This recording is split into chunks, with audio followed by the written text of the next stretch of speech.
지구상의 최초의 생명체가 나타난 건 35억 년 전. 하나의 세포만 가진 미생물로부터 생명의 역사는 시작되었다.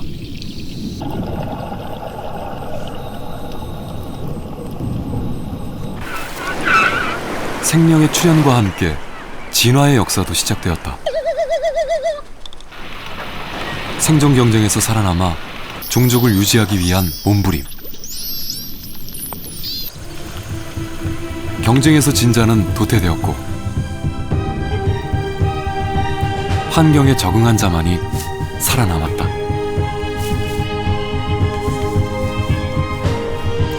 생존을 위한 변신의 몸부림.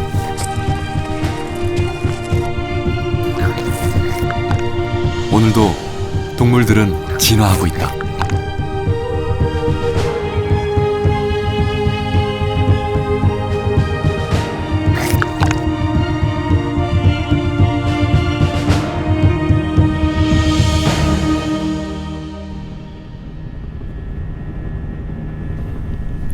갈라파고스 제도. 남미 대륙에서 서쪽으로 960km 떨어진 화산섬이다.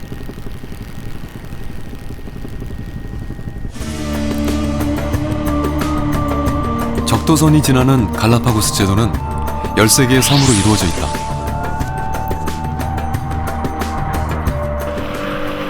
수백만 년 동안 대륙과 고립되어 온 이 섬은 독특한 생태계를 간직하고 있다.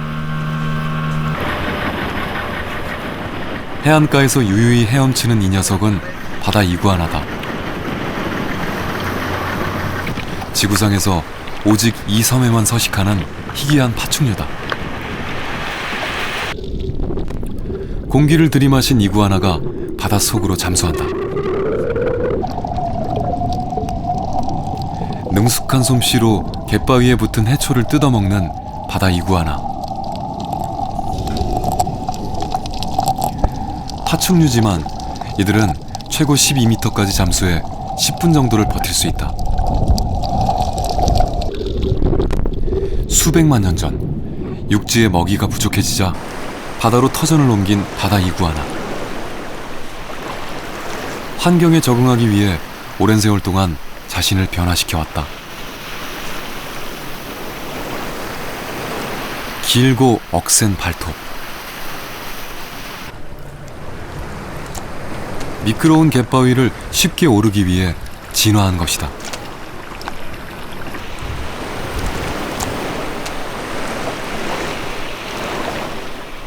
육지에서 생활할 때 기다랗던 주둥이는 훨씬 짧아졌다.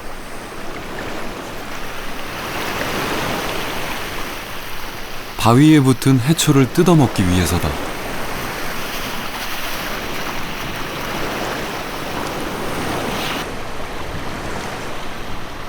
식사를 마친 녀석들이 일광욕을 즐기고 있다. 변온동물인 이들은 체온을 유지하기 위해 틈틈이 햇볕을 쬐야 한다.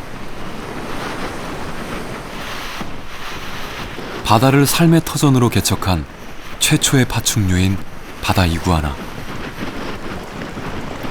생존을 위해 성공적으로 진화한 동물이다.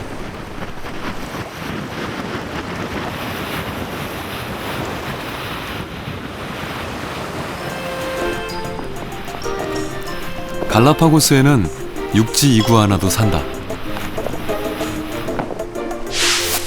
육지 이구아나는 바다 이구아나보다 턱이 훨씬 길다. 이들의 주식은 선인장 잎과 열매. 이 섬에서 많이 자라는 선인장을 뜯어먹기 위해 이들의 턱은 세월을 거치며 길어지고 단단해졌다.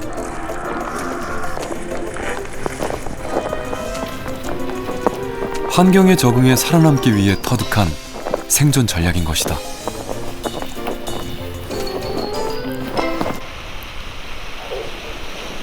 생명체의 진화는 또 다른 종의 진화를 불러온다.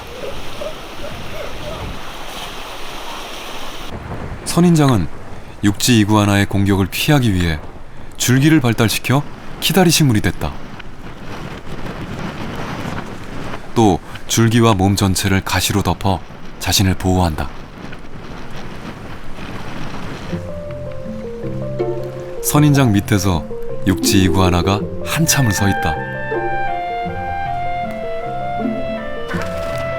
선인장 핀치가 열매를 먹다가 떨어뜨려 주길 기다리고 있는 것이다.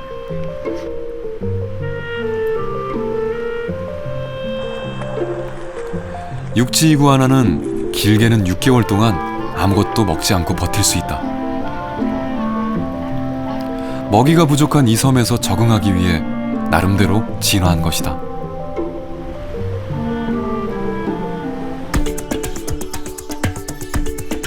갈라파고스에는 차가운 훔볼트 해류가 흐른다. 한류는 해수면의 공기를 식혀서 상공의 기온이 아래보다 높은 대기 역전 현상이 일어난다. 이 때문에 섬의 높은 쪽은 비가 많이 내려 숲이 발달했지만 낮은 쪽은 식물이 자라기 힘든 건조지대가 됐다.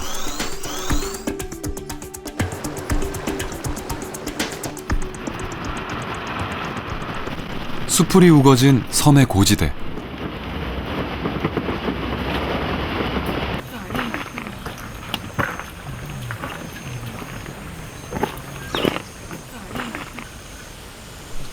육중한 몸집의 이 녀석은 자이언트 거북이다. 150년 정도를 사는 이 거북은 지구상에서 가장 큰 거북으로 다 자라면 250kg까지 나간다.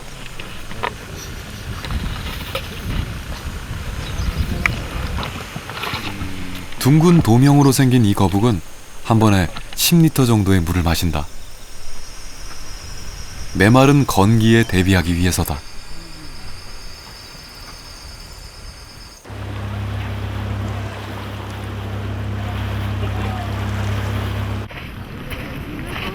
건조한 섬의 저지대.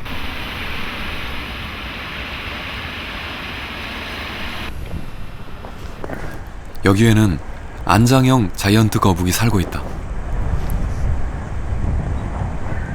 거북들은 등껍질의 앞부분이 높게 올라갔고 목도 더 길어졌다. 자신보다 높은 나뭇잎을 뜯어먹기 위해 스스로 진화한 것이다.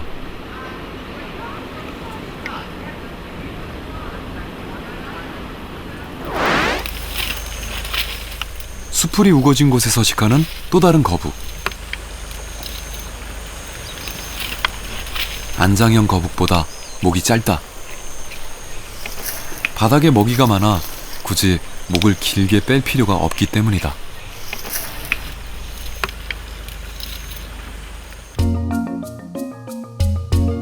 갈라파고스 제도에 서식하고 있는 거북은 모두 11종.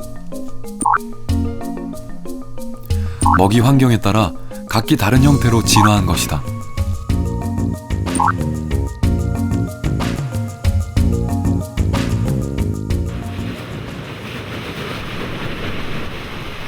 동물들은 저마다 살아가는 환경에 따라 스스로를 변화시킨다.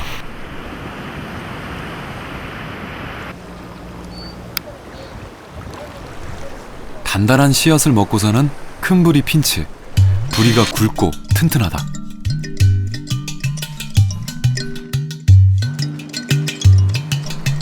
나무 열매를 먹는 나무 핀치는 큰 부리 핀치보다 가는 부리를 가졌다.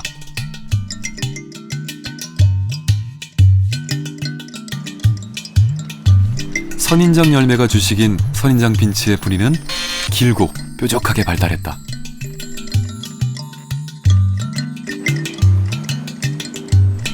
주로 땅 위에서 생활하는 작은 부리 핀치와 중간 부리 핀치도 먹이 환경에 맞는 부리를 가지고 있다.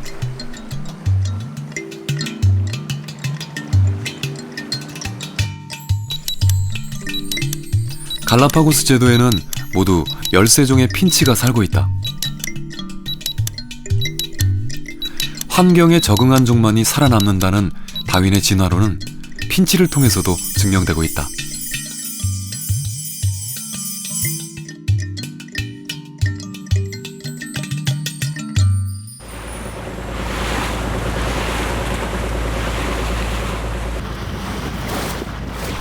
돌고래 떼가 나타났다.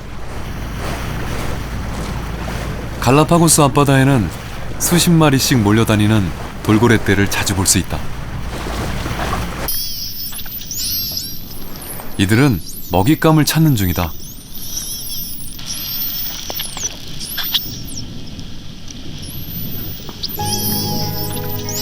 물고기떼를 발견했다. 돌고래들은 고깃대를 둘러싸며 한쪽으로 몰아간다.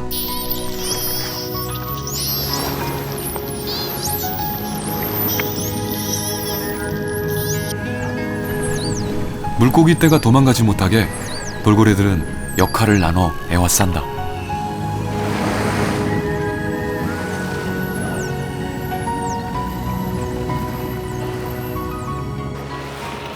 갑자기 부비떼가 나타났다. 부비들은 수직으로 낙하해서 물고기를 낚아챈다. 돌고래가 차려놓은 밥상에 끼어든 것이다. 바다 사자도 나타났다. 돌고래들도 사냥을 시작한다. 갈라파고스 앞바다는 생존 경쟁의 장이다.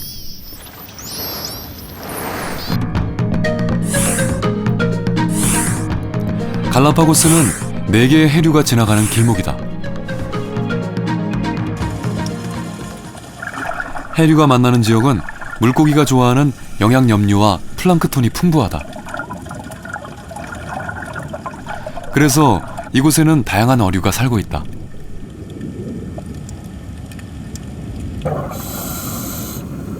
고래상어가 모습을 드러냈다. 거대한 외모와는 달리 성질은 온순해서 사람이 접근해도 해치지 않는다. 다 자라면 몸 길이 18m, 몸무게가 20톤에 달하는 세상에서 가장 큰 물고기다. 고래상어의 배엔 빨판상어와 동갈방어가 공생하며 살아간다.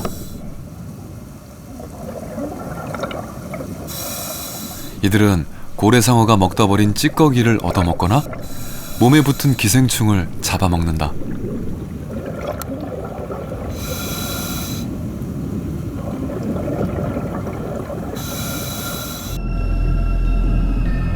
귀상어는 상어류 중에서 가장 진화한 종이다.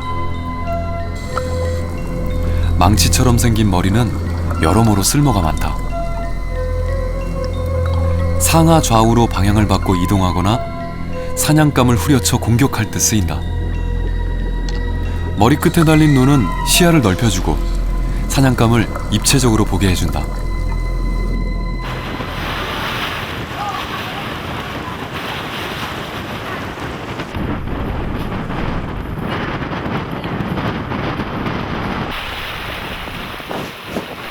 새끼 거북이 알에서 부화했다.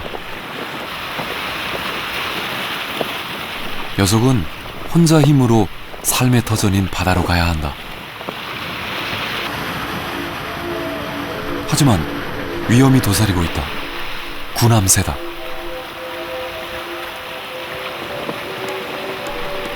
몸 길이가 1m가 넘는 군함새는 거북을 잡아먹는 포식자다. 시속 400km로 날 수 있는 이 새는 세상에서 가장 빠른 새로 알려져 있다.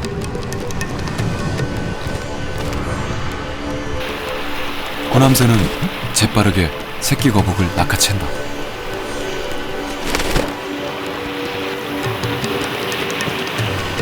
나머지 새끼 거북들은 살아남기 위해 필사적으로 기어간다.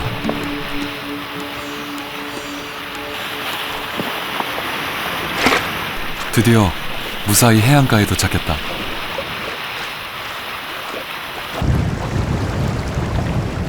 군함새는 사냥감을 가리지 않는다.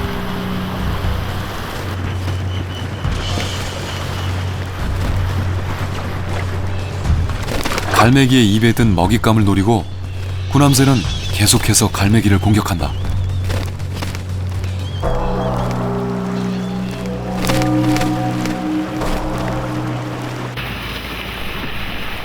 열대 조류인 군함새는 갈라파고스 제도의 조그만 무인도에 모여 산다. 화산 활동으로 만들어진 분화구가 이들의 보금자리.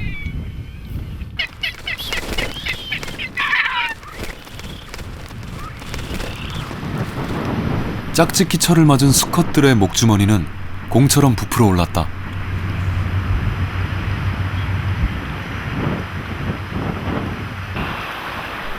암컷을 유혹하기 위해서다.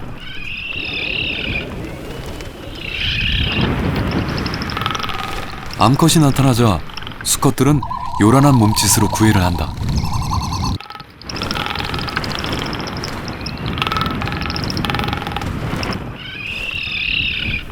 암컷은 공중에서 선회하며 마음에 드는 수컷을 고른다.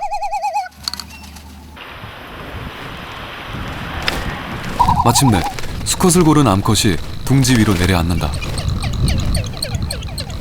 짝을 맞이한 수컷은 기쁨에 겨워 머리를 마구 흔들어댄다.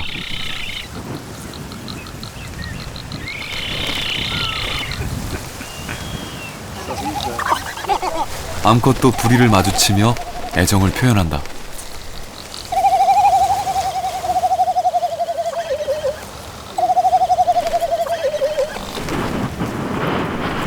선택받지 못한 다른 수컷들은 부러운 시선을 보낸다. 짝짓기는 짧은 시간에 끝난다. 구남새는 보통 한 개의 알을 낳는다. 부부는 새끼가 부화해서 독립할 때까지 1년 이상을 함께 보살핀다.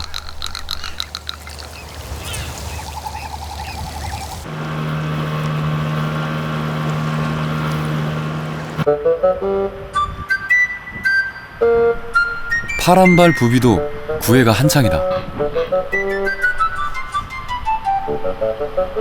파란발은 자신을 돋보이게 하려고 오랜 세월을 거쳐 진화한 것이다. 수컷은 암컷의 마음을 사로잡기 위해 파란발로 계속 구애야 한다.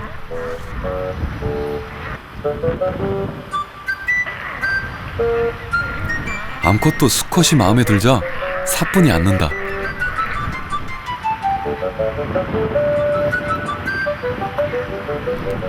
짝짓기를 통해 이들은 마침내 한 쌍의 부부로 살아가게 된다.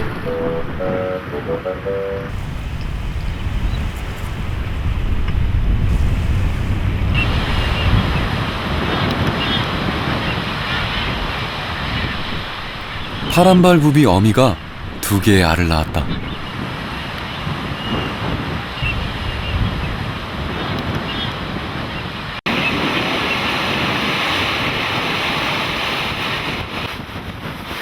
며칠 후 새끼들이 알을 깨고 나왔다. 덩치 큰 새끼가 작은 새끼를 일부러 괴롭힌다. 먹이를 혼자 독차지하려는 것이다.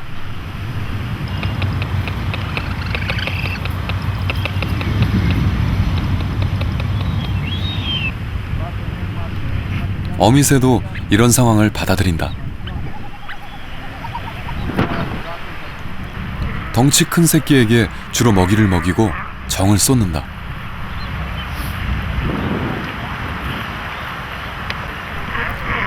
먹이가 제한된 척박한 환경에서 종족을 보존하려면 어쩔 수 없는 선택이다.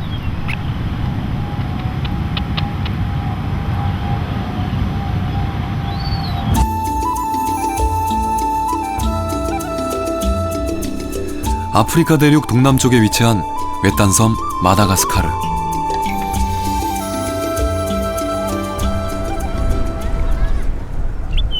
사람들이 이곳에 정착한 건 2000년밖에 되지 않았다.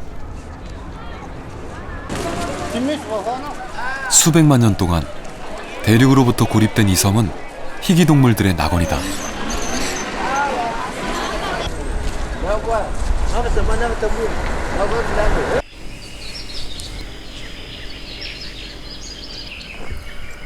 시내를 벗어나자 울창한 열대우림이 눈앞에 펼쳐진다.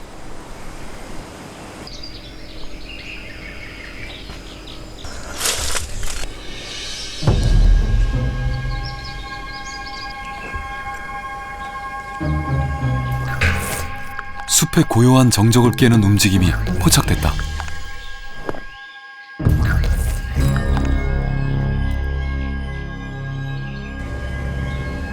카멜레온이다. 녀석들의 눈은 360도 회전이 가능하다. 제각각 움직이는 양쪽 눈은 사방의 먹잇감을 놓치지 않는다.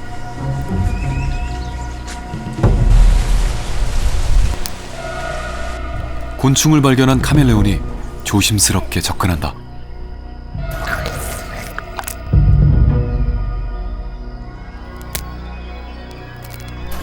녀석들의 사냥 도구는 다름 아닌 혀다. 기다랗게 발달한 혀는 초속 15m 속도로 발사된다.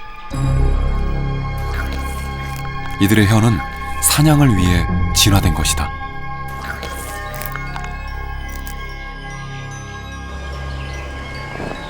마다가스카르는 카멜레온의 천국이다.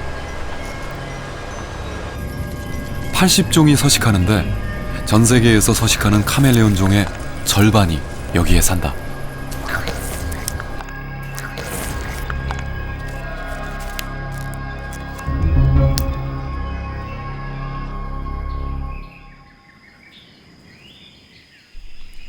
개발의 손길이 닿지 않은 천혜의 열대우림. Just on the trunk, if you look in this trunk of the tree. Now in here, and the tail here, can you see the tail look like a leaf? That's why we call it leaf-tailed gecko. 파충류인 입꼬리 개코는 나무에 붙어 산다. To show you him moving. 나무와 비슷한 색깔이라 여간에선 발견하기 힘들다. Yeah. Now you can see very. Yeah. 천적으로부터 자신을 보호하기 위해 세대를 거치며 진화한 것이다. Yes. Now the tail. 녀석들은 살아가는 환경에 맞게 다양한 모습과 색깔로 진화했다.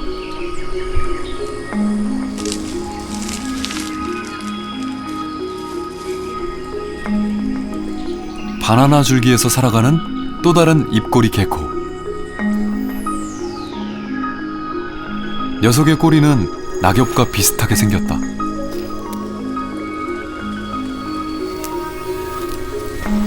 멀리서 보면 분간이 힘들 정도다.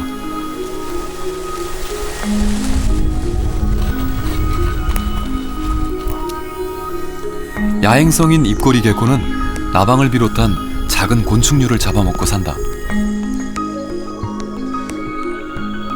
낮에는 천적의 눈을 피해 나무에 붙어 휴식을 취한다.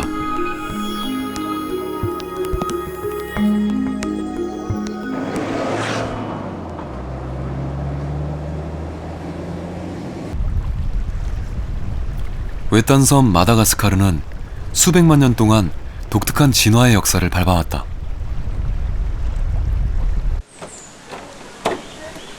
지난 2010년 마다가스카르 앞바다에서 희귀한 물고기 한 마리가 잡혔다.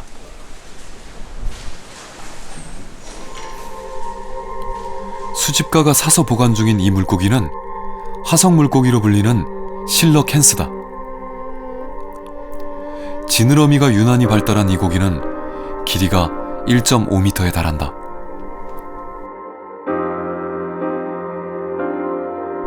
화석을 통해서만 존재가 확인됐던 실러캔스. 실러캔스는 육상 생활에 적응한 최초의 어류로 알려져 있다. 육상에서 다리 역할을 하는 긴 지느러미와 패처럼 사용할 수 있는 부레를 갖고 있다. 고생대부터 살기 시작한 이 원시 어류. 물고기가 육상으로 올라와 양서류가 되는 진화 과정을 잘 보여준다. 실러캔스는 1938년 남아공에서 처음 발견된 이후 지금까지 200마리 정도만 발견된 희귀 어류다.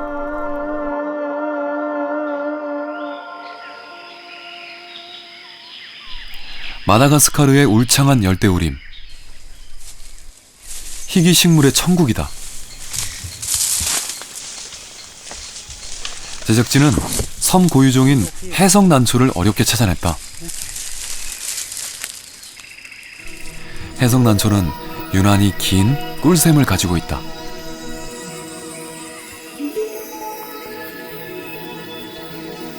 (30cm에) 이르는 꿀샘.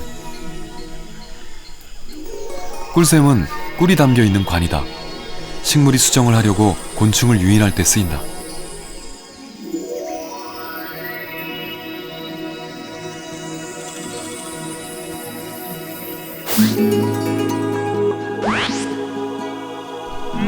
(1862년) 한 선교사가 해성난초를 영국에 있는 과학자 찰스 다윈에게 보냈다.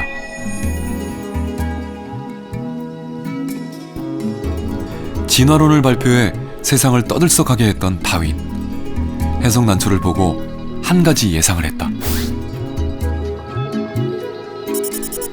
마다가스카르에 혀의 길이가 30cm에 달하는 나방이 살고 있다는 것이다.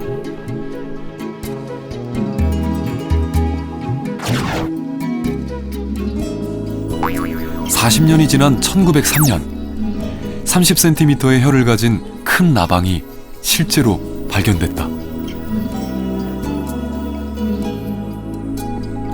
나방은 다윈의 예상이 적중했다고 해서 프레딕타란 이름이 붙여졌다. 프레딕타는 동물과 식물이 서로 공생하며 진화한다는 사실을 잘 보여준다.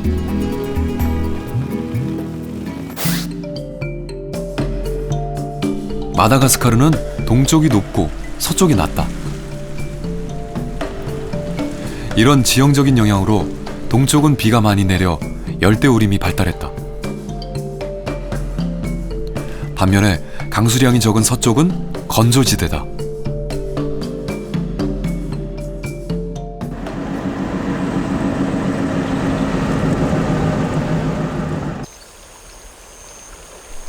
섬 동쪽에 위치한 열대우림 지대다.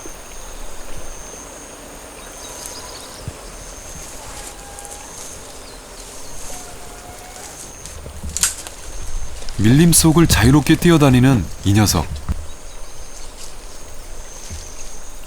지구상에서 오직 이 섬에서만 사는 인드리 리머다. 리머는 3,500만 년 전부터 이 섬에서 살기 시작했다. 리머는 동물의 진화 역사에서 중요한 위치를 차지하고 있다. 침팬지나 고릴라보다 훨씬 먼저 등장해 영장류의 시조라고 할 수 있는 동물이다. 리머종 중에서 가장 덩치가 큰 인드리 리머. 채식을 하는 이 녀석은 정글 속에서 연한 잎을 주로 먹고 산다.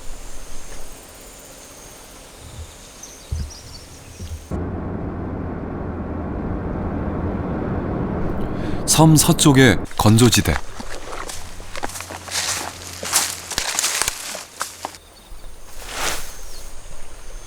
이곳에는 시파카 리머가 산다. 시파카 리머는 인드리 리머보다 몸집이 작다. 몸 대부분은 주변 환경과 어울리는 하얀 털로 덮여 있다. 맹금류와 같은 천적을 피하기 위해 진화한 것이다.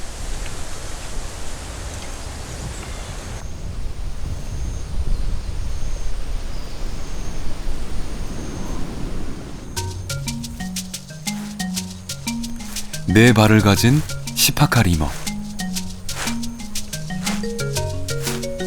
지상에서 이동할 때는 두 발로 뛴다.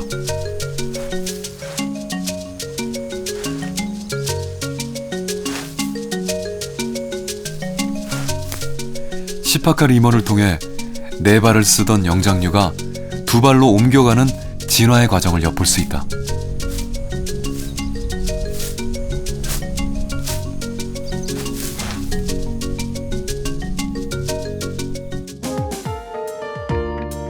마다가스카르에는 30여 종의 리머가 살고 있다. 서식 환경과 먹이 조건에 따라 다양한 모습으로 진화한 것이다.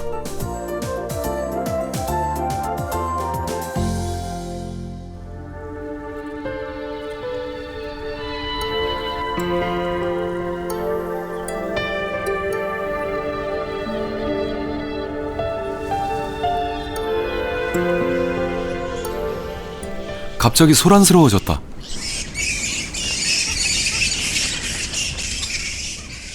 과일 박쥐 때다. 나는 여우라는 별명을 가진 과일 박쥐. 날개를 펴면 1m가 넘는다. 야행성인 녀석들은 낮에는 나무 위에서 주로 쉰다. 봄은 과일 박쥐들에겐 짝짓기철이다. 먹이가 풍부한 여름에 새끼를 낳아 키우기 위해서다. 짝짓기는 수컷의 집요한 구애로 시작된다.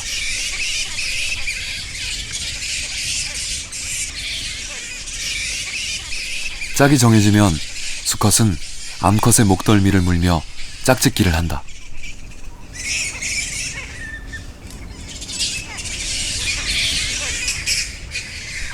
숲은 새 생명을 준비하는 박쥐들의 소리로 가득하다.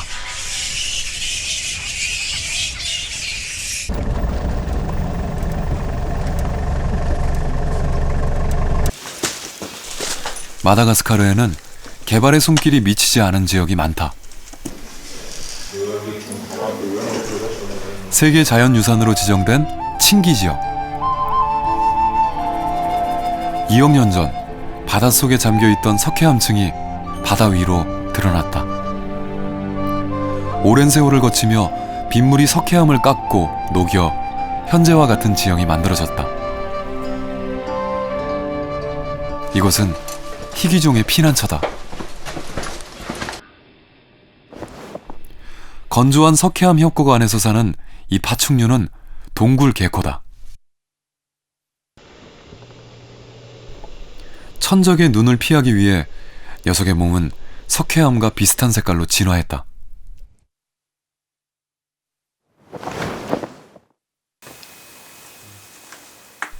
생명은 곳곳에 털을 잡았다.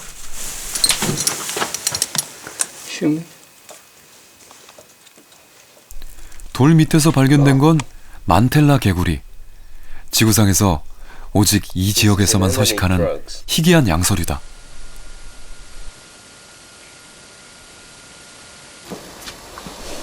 건조한 기후에서 살아남기 위해 촉촉한 습기가 있는 돌 밑에서 사는 것이다. 환경에 적응한 종만 살아남는 것이 자연의 섭리다.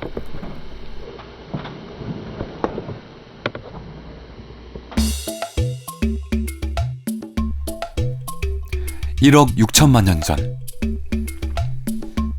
지구 남반구에 있던 거대한 원시 대륙이 갈라지기 시작했다. 떨어져 나온 거대한 땅덩이들은 현재의 아메리카, 남극, 아프리카, 그리고 호주 대륙이 됐다.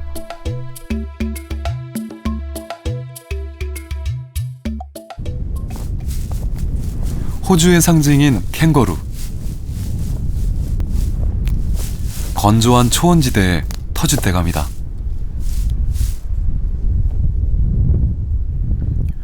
캥거루는 건조 지역에서 살아남기 위해 임신 기간을 줄이며 진화해왔다. 한 달 정도의 임신 기간을 거쳐 미숙아 상태로 출산한다. 그런 다음 유관앙이라 불리는 주머니 속에서 새끼를 키운다. 임신 기간을 최소화함으로써 어미의 활동성을 높인 것이다. 그것은 종족 전체가 살아남기 위한 생존 전략이었다. 캥거루와 같이 주머니를 가진 유대류 동물은 또 있다. 바로 원뱃이다.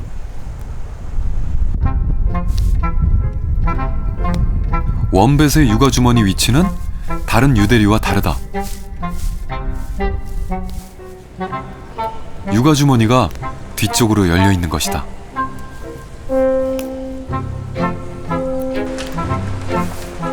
원뱃은 굴을 파서 생활한다. 육아 주머니가 앞쪽으로 열려 있다면 주머니 속의 새끼가 생활하기 힘들 것이다.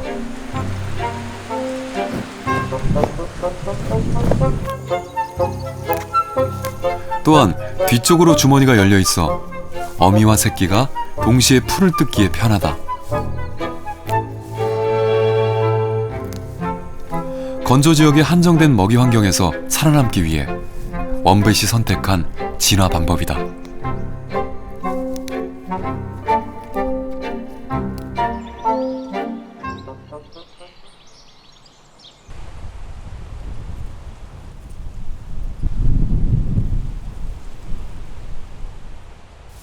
밤이 되자 페디멜론이 풀을 뜯으러 나왔다. 녀석도 육아 주머니를 가진 유대류 동물이다. 주머니 여우도 야행성 동물이다.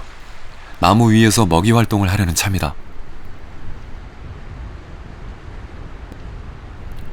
녀석의 육아 주머니 속에도 한 달쯤 된 새끼가 들어있다. 호주는 유대류 동물들의 낙원이다.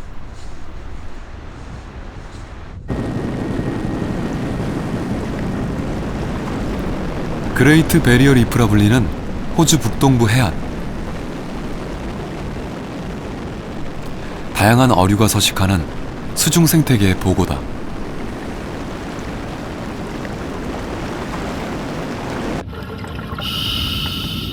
등에 카펫 모양의 줄무늬가 있는 그레이 카펫 상어. 이곳에는 100여 종에 이르는 크고 작은 상어가 살고 있다.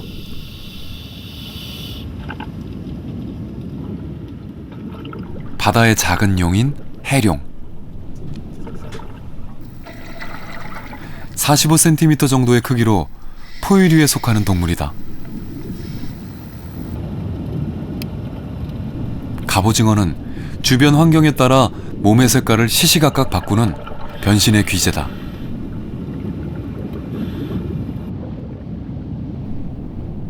연체동물의 조상인 노틸러스도 호주 바다에서만 발견되는 고유종이다. 6억 년 전에 지구상에 나타난 살아있는 화석으로 불린다. 깊은 바닷속에서 생활하는데 해가 지면 표층으로 올라와 치어를 사냥한다. 돌고래와 비슷한 꼬리와 유선형의 몸을 가진 이 녀석은 해양 포유류 듀공이다. 길이가 3m에 이르는 듀공. 바다에서 육지로 올라와 생활하다가 다시 바다로 돌아간 동물로 알려져 있다. 듀공과 돌고래의 조상은 다르다. 뼈의 구조로 봤을 때 돌고래는 작은 육상동물에서 진화했다. 듀공은 돌고래보다 뼈대가 견고하고 두개골이 발달했다. 듀공의 조상으로 여겨지는 페조시렌. 4개의 다리를 가지고 육상에서 걸어다녔다. 고대 원시 대륙의 생성 초기, 바다로 돌아가기로 작정하자 앞다리는 지느러미로 바뀌고 뒷다리는 사라졌다. 이후 바다에 정착하게 됐고 듀공으로 진화했다. 듀공은 육상에서 생활할 때 사용했던 뒷다리 뼈의 흔적을 아직도 가지고 있다.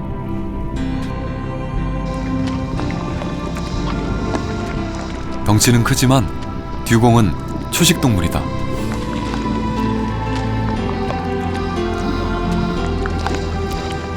입 주위에 있는 감각모라는 기관을 이용해 진공청소기처럼 해초를 뽑아 먹는다. 듀공의 커다란 두개골은 바닥에 있는 해초를 뜯어먹기 알맞게 진화한 것이다.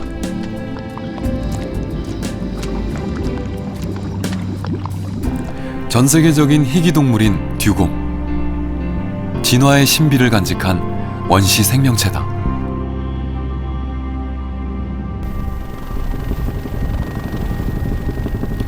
호주 대륙은 오랜 세월 다른 대륙과 떨어져 독특한 생태계를 유지해왔다.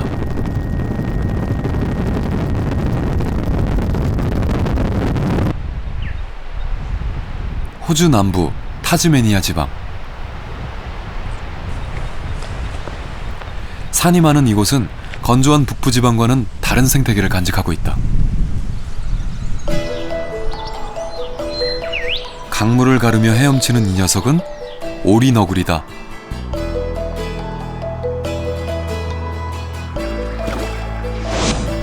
오리너구리는 수달처럼 털을 가진 포유류의 특징과 오리처럼 부리가 달린 조류의 특징을 함께 가진 동물이다.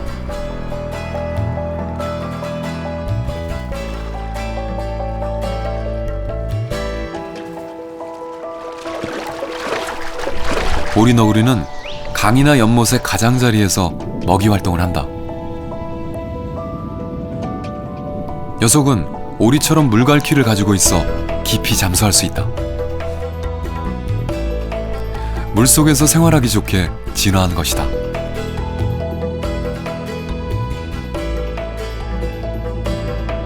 부리로 조약돌을 헤집고 다니며 먹이를 찾는 오리너구리.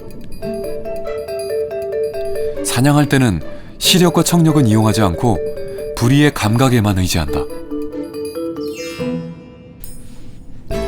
녀석이 좋아하는 먹이는 작은 수소곤충과 가재, 지렁이다. 오리너구리는 하루에 자기 몸무게의 반 정도를 먹어치우는 대식가다.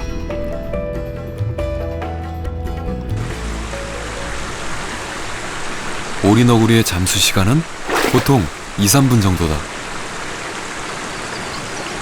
부리에 나 있는 숨구멍으로 호흡을 한다. 육상에서는 파충류인 도마뱀처럼 기어다닌다.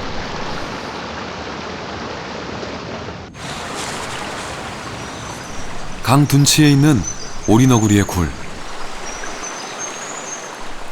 번식기가 된 암컷은 앞발로 최대 30m 길이의 굴을 판다. 모형 굴의 모습이다. 늑대와 같은 천적을 피해 오리너구리는 굴 속에 여러 갈래의 길을 만든다. 오리너구리는 포유류에 속하지만 1년에 2개 정도의 알을 낳는다.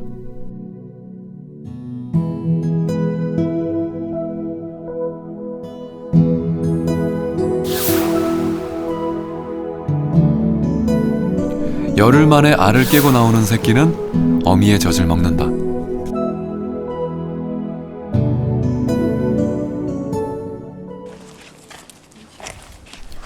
호주에서만 사는 바늘두더지. 개미핥기의 주둥이와 고슴도치의 몸통을 합쳐놓은 듯한 단공류 동물이다. 단공류란 생식과 배설이 한 기관에서 이루어지는 원시 포유류 동물을 말한다.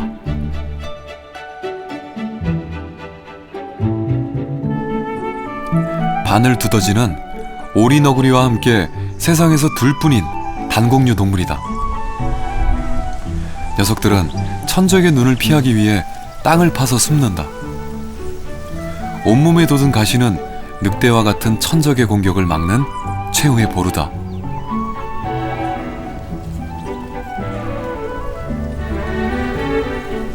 바늘두더지는 기다란 주둥이를 가지고 있고 이빨은 없다.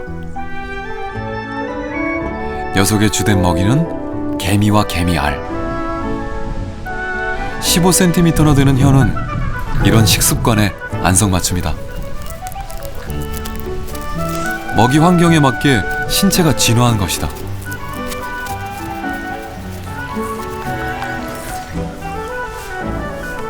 바늘두더지는 1억 6천만 년 전 오리너구리와 같은 조상에서 갈라져 나온 것으로 여겨진다.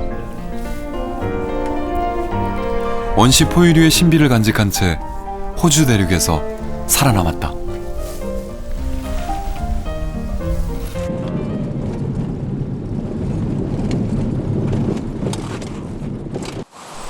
유칼립투스 나무가 울창한 숲을 찾았다.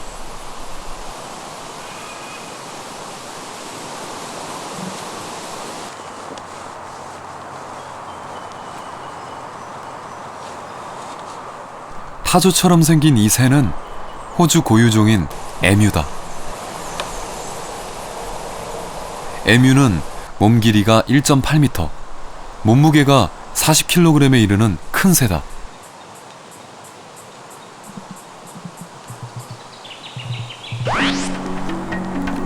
에뮤는 세상에서 가장 큰 새인 아프리카 타조.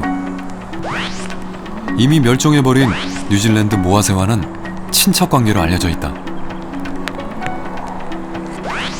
이들은 고대 원시 대륙에 살던 한 조상으로부터 탄생한 후 진화한 것으로 추정된다. 대형 포식자가 없는 호주 대륙에서 에뮤는 나는 것을 포기했다. 대신 다리는 길어지고 몸집은 더 커졌다. 이들은 달리기 선수다. 시속 50km까지 속력을 낼 수 있다. 날기를 포기한 대신에 민첩성을 갖추게 된 것이다.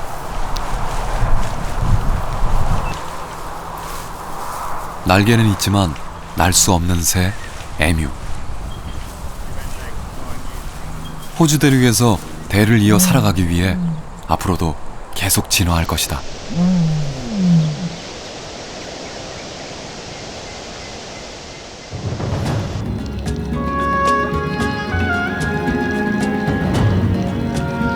깊은 바닷속부터 하늘 위까지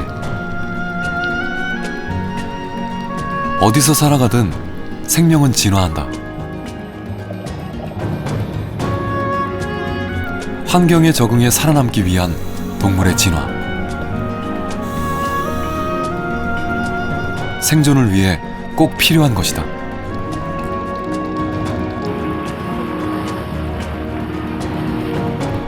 진화를 통해 생태계는 유지돼 왔고 지구는 생명이 살아 숨쉬는 행성이 될 수 있었다.